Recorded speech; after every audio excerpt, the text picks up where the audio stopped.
अस्सलाम वालेकुम dear students. अॼु असीं शुरू कंदासीं चैप्टर नंबर 3 में उनजी पहिरीं topic Faraday's experiment. Faraday's experiment छा आहे? Passage of electricity through solution. पर सॉल्यूशन भी कहिड़ो, जेकॾहिं असां इनखे क्लियर कंदा हलूं त थ्रू इलेक्ट्रोलाइटिक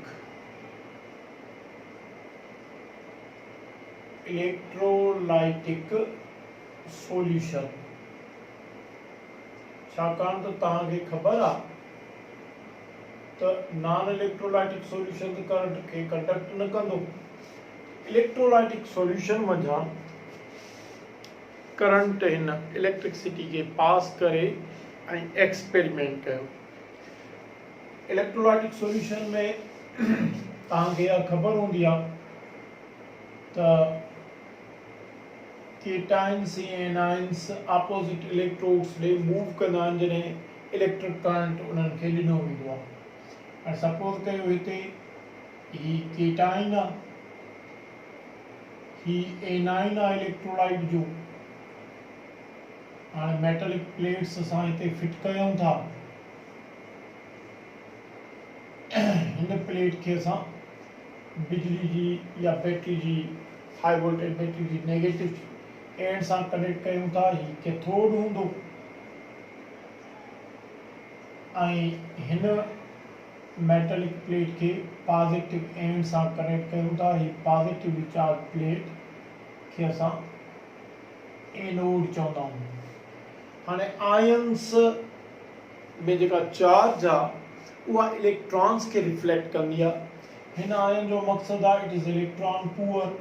पॉजिटिव आयन जो मक़सदु आहे इट इज़ इलेक्ट्रॉन डिफिशिएंट या इलेक्ट्रॉन पुअर। नेगेटिव आयन जो मक़सदु आहे इट इज़ इलेक्ट्रॉन रिच। याद करे छॾियो, फ्री आयन अनस्टेबल आहे until unless it liberates its charge। लिहाज़ा ही इलेक्ट्रॉन जी खोट जे करे अनस्टेबल आहे। लिहाज़ा ही उन प्लेट अपोजिट इलेक्ट्रोड ॾे, उन प्लेट ॾे मूव कंदो, उन इलेक्ट्रोड ॾे मूव कंदो जिते इलेक्ट्रॉन्स आहिनि। उतां इलेक्ट्रॉन जो गेन करे ऐं डिस्चार्ज थींदो। एनाइन वरी हिते इलेक्ट्रॉन्स ॾींदो, छाकाणि त एनाइन इलेक्ट्रॉन जी घणाई हुजण जे करे, एक्सेस में हुजण जे करे अनस्टेबल आहे। त ही नेगेटिव चार्ज हिते ॾींदो ऐं नतीजे में ही भी डिस्चार्ज थी पवंदो। हाणे करंट कीअं फ्लो थींदो? करंट कैथोड खां फ्लो थींदो वाया दीज आयन्स एनोड ॾे। कीअं थींदो? ॾिसो, ही केटाइन कैथोड खां इलेक्ट्रॉन वठे थो, या असां इनखे ईअं ॻाल्हायूं त ही कैथोड इलेक्ट्रॉन ॾे थो हिन केटाइन खे।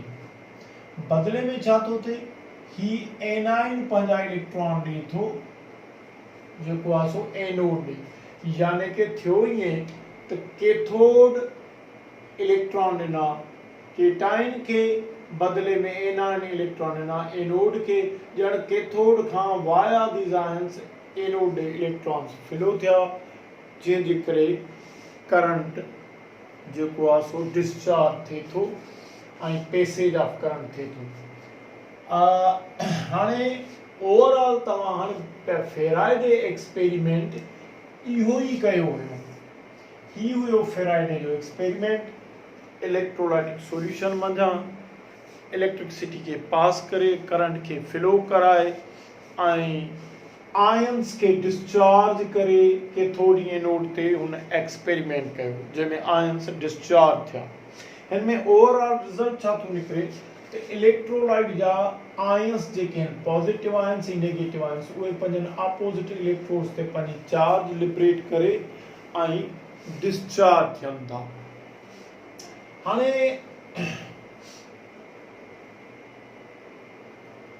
ॾिसो, आयन्स जेके हूंदा आहिनि मोनोवेलेंट भी थींदा आहिनि, डाईवेलेंट भी थींदा आहिनि, ट्राईवेलेंट भी थींदा आहिनि। हिते असां सभ खां पहिरियां मोनोवेलेंट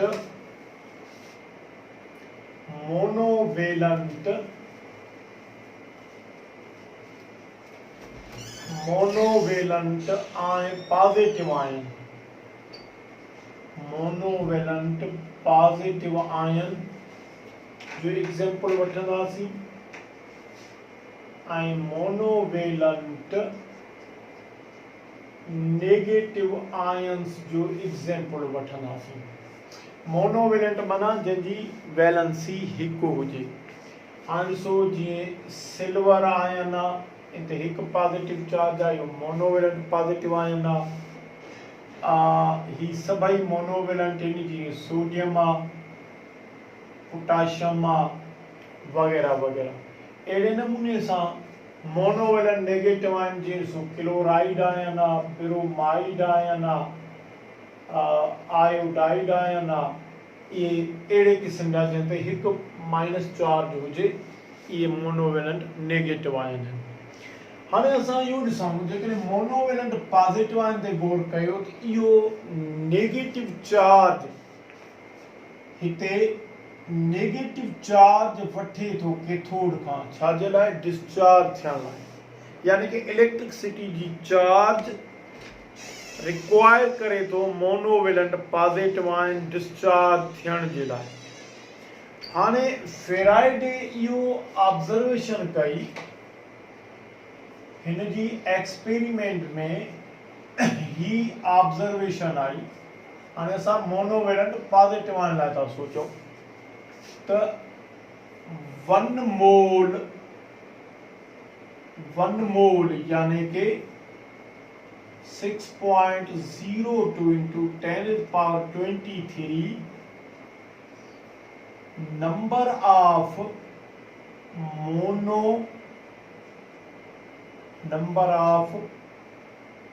positive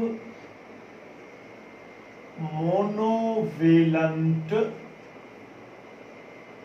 ions require, छा था रिक्वायर कनि? 96,485 कोलम्स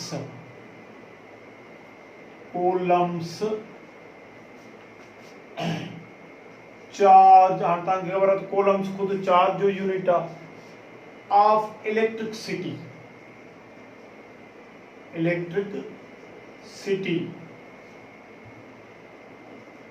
टू बिकम डिस्चार्ज्ड। ॾिसो गौर कयो, ही मोनोवेलेंट पॉजिटिव आयन इलेक्ट्रिसिटी जी नेगेटिव चार्ज रिक्वायर थो करे डिस्चार्ज थियण लाइ। त मैथमेटिकल कैलकुलेशन इन कई त हिन मोनोवेलेंट पॉजिटिव आयन जो 1 मोल माना हेतिरो तादाद बिजली जी हेतिरी चार्ज रिक्वायर कनि था डिस्चार्ज थियण लाइ। त पोइ therefore 1 positive monovalent ion, suppose कयो हिते मोनोवेलेंट आयन असां जीअं हिते एग्जांपल खयो आहे, असां सिल्वर था खणूं ऐं हिते मोनोवेलेंट नेगेटिव आयन असां क्लोराइड था खणूं, यानी कि असां सिल्वर क्लोराइड जो इलेक्ट्रोलाइटिक सॉल्यूशन खयो आहे। त 1 positive monovalent ion will require, इहो छा रिक्वायर कंदो? असां 1 into 96,485 कोलम्स अपॉन 6.02 into 10⁻23 ईंदासीं डिवीजन में। हाणे जेकॾहिं तव्हां ही छॾायो त हिन जो कुझु न कुझु जवाब ईंदो।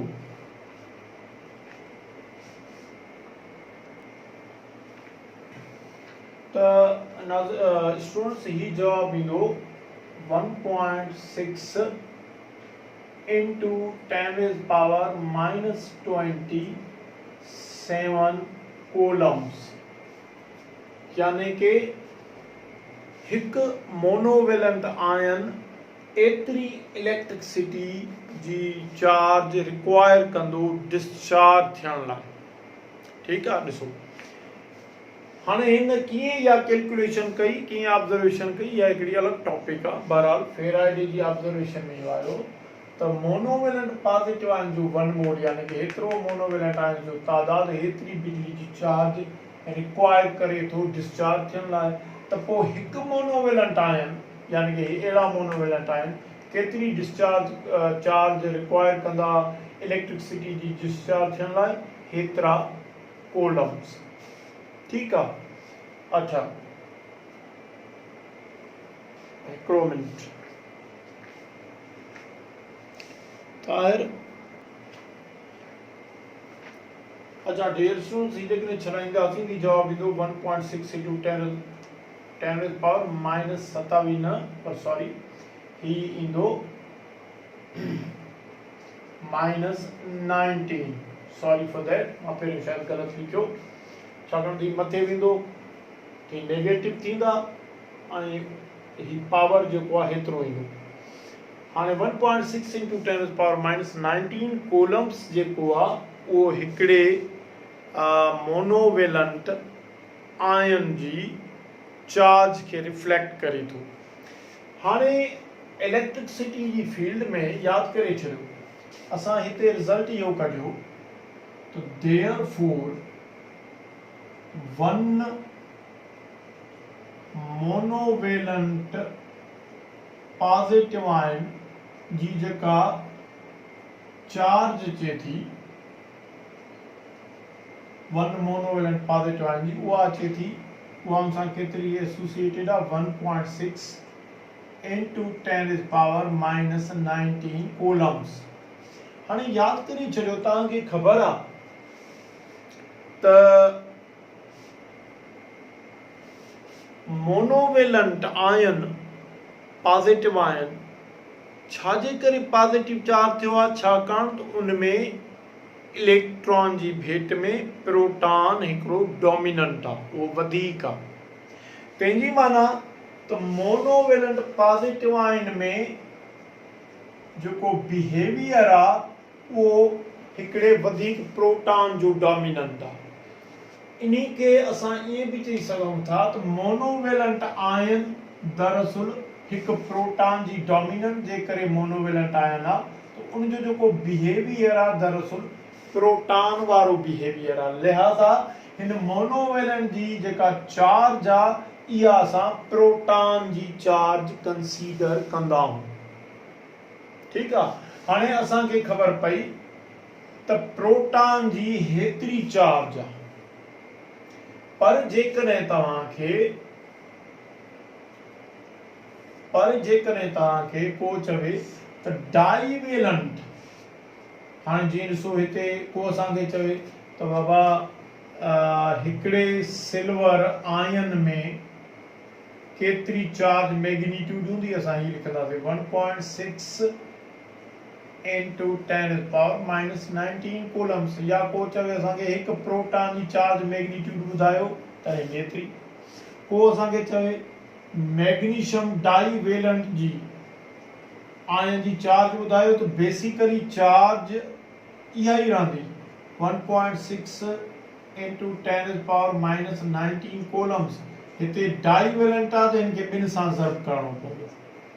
ठीकु आहे। माना ही ॿिनि प्रोटॉन्स डोमिनेंट, ॿिनि प्रोटॉन रखंदड़ डाइवेलेंट पॉजिटिव आयन जी चार्ज मैग्नीट्यूड हूंदी। हाणे हिकिड़े प्रोटॉन जी चार्ज मैग्नीट्यूड हेतिरी आहे, यानी हिकिड़े मोनोवेलेंट पॉजिटिव आयन जी या हिकिड़े प्रोटॉन जी चार्ज मैग्नीट्यूड हेतिरी आहे। त अहिड़े नमूने सां इन द सेम वे वरी तव्हां ॾिसो नेगेटिव मोनोवेलेंट आयन चार्ज ॾे थो, गिव अप करे थो कंहिंखे, एनोड खे, माना उहो वरी चार्ज खे रिलीज करे थो। त जेकॾहिं मोनोवेलेंट पॉजिटिव आयन हेतिरी चार्ज रिक्वायर करे थो, त मोनोवेलेंट हिकु negative charge, one negative charge monovalent आयन, जंहिंखे असां हीअं बि लिखी सघूं था, केतिरी चार्ज रिलीज करे थो, उहा बि एतिरी चार्ज रिलीज कंदो। पर छाकाणि त हिन मोनोवेलेंट नेगेटिव आयन ते नेगेटिव चार्ज आहे, जंहिंजे करे असां हिनजी साइन नेगेटिव ॾींदासीं। हाणे ख़बर पई त हिकु प्रोटॉन, हिकु मोनोवेलेंट पॉजिटिव आयन या हिकु प्रोटॉन जी हेतिरी चार्ज मैग्नीट्यूड, त पोइ हिकु नेगेटिव आयन या हिकु इलेक्ट्रॉन एक मोनोवेलेंट नेगेटिव आयन या एक इलेक्ट्रॉन की चार्ज मैग्नीट्यूड एतरी होंदी छाकाणि तो जेकॾहिं मोनोवेलेंट पॉजिटिव आयन में प्रोटॉन जो डोमिनेंट कैरेक्टर आ तो पोइ मोनोवेलेंट नेगेटिव आयन में इलेक्ट्रॉन जो डोमिनेंट कैरेक्टर आ तो ही चार्ज मैग्नीट्यूड मोनोवेलेंट नेगेटिव आयन जो भी आहे इहो साॻियो चार्ज मैग्नीट्यूड इलेक्ट्रॉन जो भी आहे छाकाणि त मोनोवेलेंट नेगेटिव आयन में डोमिनेंट कैरेक्टर इलेक्ट्रॉन जो आहे जंहिंजे करे मोनोवेलेंट नेगेटिव आयन जेको जो बिहेवियर आहे उहो इलेक्ट्रॉन वांगुर ई आहे जंहिंजे करे असां उनखे एज अ इलेक्ट्रॉन कंसीडर कंदासीं या नेगेटिव चार्ज डोमिनेंट रखंदड़ कंटेनिंग कंदड़ जेको आहे सो आयन चवंदासीं तंहिंजी माना त प्रोटॉन जी चार्ज मैग्नीट्यूड हेतिरी आई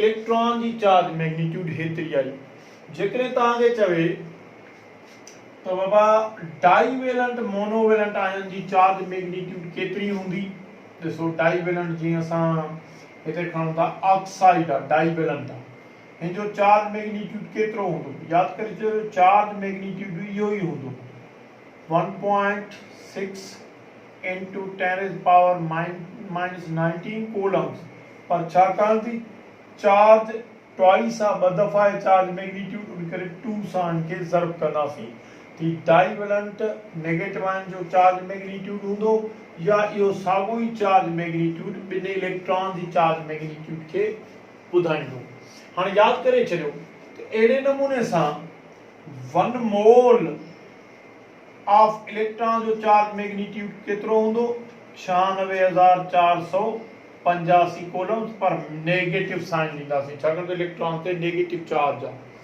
अहिड़े नमूने सां 1 मोल ऑफ प्रोटॉन्स ते केतिरी चार्ज हूंदी इहा ई हूंदी 1.6 into 10 is power minus 19 coulombs पर सॉरी इहा हूंदी 96,485 coulombs हिते पॉजिटिव साइन आहे छाकाणि त प्रोटॉन ते पॉजिटिव चार्ज आहे हिन जी चार्ज मैग्नीट्यूड जे नेगेटिव साइन ॾियूं था छाकाणि त इलेक्ट्रॉन्स ते नेगेटिव चार्ज हूंदी त 1 मोल ऑफ इलेक्ट्रॉन जी हेतिरी चार्ज डाईवेलेंट नेगेटिव आयन या ॿिनि इलेक्ट्रॉन जी हेतिरी चार्ज मैग्नीट्यूड उहा हीअं रहंदी असां लही सघूं था 1 मोनोवेलेंट नेगेटिव चार्ज जी आयन जी चार्ज मैग्नीट्यूड या हिकु इलेक्ट्रॉन जी चार्ज मैग्नीट्यूड हेतिरी आहे अहिड़े नमूने सां हिकु प्रोटॉन या हिकु पॉजिटिव मोनोवेलेंट आयन जो चार्ज मैग्नीट्यूड हेतिरो आहे त डाईवेलेंट या ॿिनि प्रोटॉन या डाईवेलेंट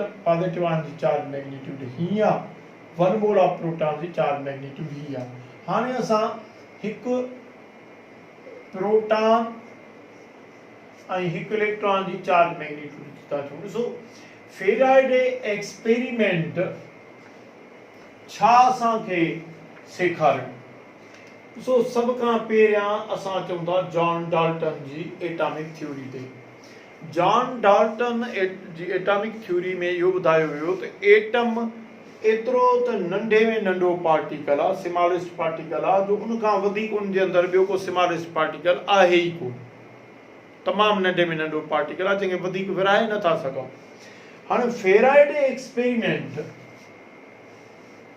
हिन वक़्त त असां खणी हिनखे प्रोटॉन इलेक्ट्रॉन था सॾूं पर फेराडे एक्सपेरिमेंट हिकिड़ी शइ पॉइंट आउट कई त एटम जे अंदरि कुझु त अहिड़ी को पार्टिकल आहे न जेको एतिरो चार्ज मैग्नीट्यूड बियर करे थो ठीकु आहे माना एटम जे अंदरि को अहिड़ो पार्टिकल्स आहिनि जिन ते ही चार्ज मैग्नीट्यूड आहे हाणे एटम खां वधीक जेकॾहिं का बि शइ नंढी कोन्हे एटम जे अंदरि ॿियो कुझु बि कोन्हे एटम पाण ई स्मॉलेस्ट पार्टिकल आहे त पोइ कहिड़ी शइ आहे एटम जे अंदरि जेका हेतिरी चार्ज मैग्नीट्यूड रखे थी या कहिड़ी शइ आहे जेका हेतिरी चार्ज मैग्नीट्यूड रखे थी इन मां हिकिड़ो क्लू पैदा थिए थो त एटम जे अंदरि डिवीजन मौजूदु आहे एटम जे अंदरि चार्ज मैग्नीट्यूड रखंदड़ पार्टिकल्स मौजूदु आहिनि जंहिंजे करे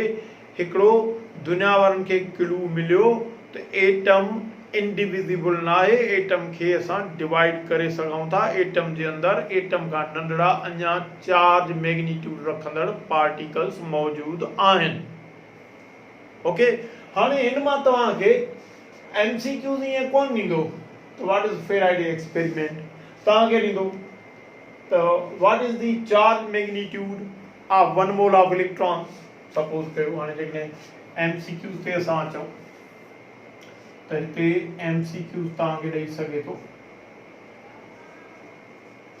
व्हाट इज़